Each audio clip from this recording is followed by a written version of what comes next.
Hello everyone, আমি doctor Roni, consultant astrologer. সামনে বসন্ত পঞ্চমী, মানে বিদ্যা বুদ্ধির দেবী মা সরস্বতীর পূজা আরাধনা করার দিন। মাকে প্রসন্ন রাখার জন্য আর সাথে মায়ের আশীর্বাদ পাওয়ার জন্য এই পঞ্চমী তিথিতে কি দ্রব্য দিয়ে মায়ের অভিষেক করানো হয়ে থাকে সেই প্রসেসটা আমি তোমাদের সাথে শেয়ার করছি। সবচেয়ে প্রথমে মাকে অভিষেক করানোর জন্য একটা থালি টাইপের কিছু একটা নিয়ে নিতে হবে। তার উপর স্ক্রিনে দেখো যে যন্ত্রটা বানিয়ে দিয়েছি, ওটাকে লাল সিঁদুর দিয়ে বা সাদা কাগজে লাল পেন দিয়ে এঁকে নিতে হবে। দেন ওটার উপর মাকে বসাতে হবে। মায়ের ফেসের ডিরেকশানটা থাকবে ওয়েস্ট, আর যে মাকে অভিষেক করবে তার ফেসটা ইস্ট ডিরেকশানে থাকবে। এবার অভিষেকের প্রসেসটা বলে দিচ্ছি। এডুকেশানে যে কোনো রকম ডিস্টারবেন্স বা বিদ্যায় যে কোনো রকম জটিলতা থেকে বেরিয়ে আসার জন্য সাদা সর্ষে, সাদা চন্দন, সাথে রজনীগন্ধা ফুল আর জল মিশিয়ে অভিষেক করা হয়ে থাকে। নলেজের তো কোনো শেষ হয় না। জন্ম থেকে মৃত্যু আমরা কিছু না কিছু শিখতেই থাকি, কিন্তু শুধু শিখলে তো হবে না, সেটা রিলেটেড তো সাকসেসও পেতে হবে লাইফে।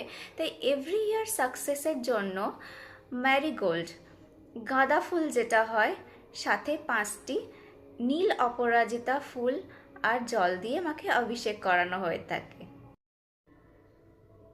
কনসেন্ট্রেশন রিলেটেড প্রবলেমের জন্য হোয়াইট কালারের স্টোন, সাথে একটা বা 5টা মুক্তো, পার্ল যেটা হয়, আর জল দিয়ে অভিষেক করানো হয়ে থাকে। শুধু পড়াশুনো করলে তো হবে না, মাথায় রাখতে হবে তো। মেমোরি চার্জের জন্য ক্রিস্টাল সাথে জল মিশিয়ে অভিষেক করা হয়ে থাকে। সামনেই যেহেতু এক্সাম স্টার্ট হতে চলেছে অনেকেরই, তো এক্সাম ফোবিয়া অনেকেরই হয়ে থাকে পরীক্ষার সময়। এই প্রবলেম থেকে বেরিয়ে আসার জন্য ইয়েলো বা পিঙ্ক কালারের আবির, এটা দিয়ে অভিষেক করানো হয়ে থাকে। সব পেরেন্টসদেরই ইচ্ছে থাকে বাচ্চাটা যেন ব্রিলিয়ান্ট হয়। যতটা সে হার্ড ওয়ার্ক করছে সেই সম্মানটা, সেই ভ্যালুটা যেন সে পায়, একজন ব্রিলিয়ান্ট স্টুডেন্ট যেন হয়ে ওঠে।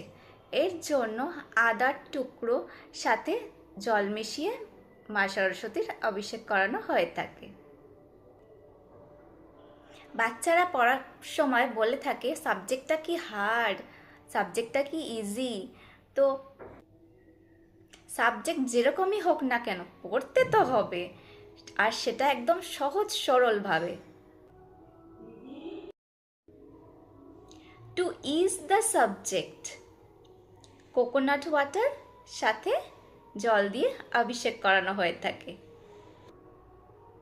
আর একটা সমস্যা প্রায়শই দেখা যায়, বাচ্চাটা পড়তে চাইছে কিন্তু এনভায়রনমেন্ট স্যুট করছে না।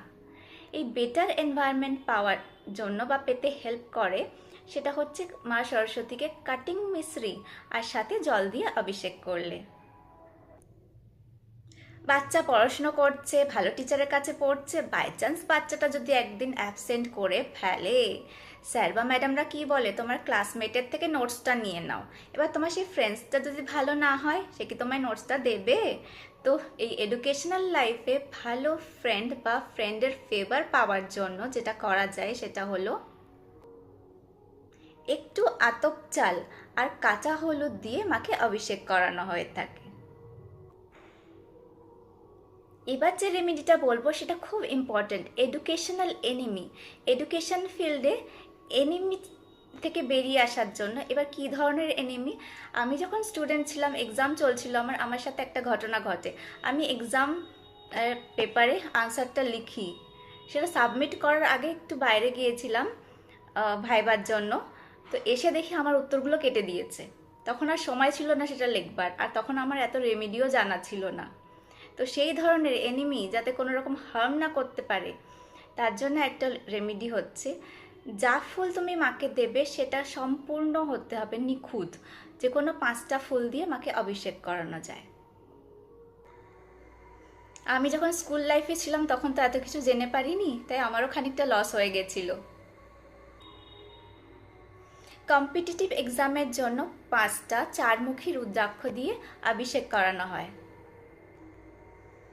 এই অভিষেকের প্রসেসটা কমপ্লিট হয়ে গেলে মাকে একটা হলুদ টাওয়েল বা হলুদ কাপড় দিয়ে মুছিয়ে একটা হলুদ কাপড় পেতে মাকে তার উপরে বসাবে।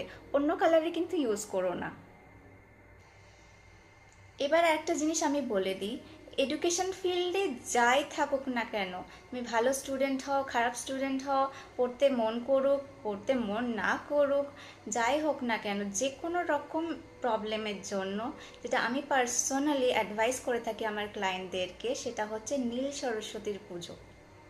নীল সরস্বতী মানে মা সরস্বতী যেরকম হয় সেরকমই, সাথে একটা পিকক থাকে। হাঁস তো ওনার বাহন, হাঁস থাকে, সাথে পিককও থাকে। এবার এনি হাও তোমরা যদি এটাকে অ্যারেঞ্জ না করতে পারো, মা সরস্বতীর পাশে তোমরা হচ্ছে ময়ূরের পালকটা দিয়ে পুজো করবে।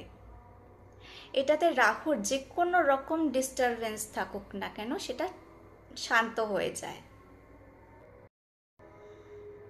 ঠিক যেমন বিপদে পড়লে আমাদের পাশে যদি কেউ এসে দাঁড়ায়, আমাদের মনে একটা জোর বাড়ে, সাহস বাড়ে। এই পিকক ফিদারটা দিলে মা সরস্বতীরও একটা স্ট্রেংথ বাড়ে তোমাদেরকে সাপোর্ট করার, তোমাদেরকে এগিয়ে নিয়ে যাওয়ার, রাহুর নেগেটিভ এফেক্ট থেকে তোমাদেরকে দূরে রাখার। এটা আমার পার্সোনাল অ্যাডভাইস, আমি তোমাদের সাথে শেয়ার করলাম আজকে। Thank you for watching.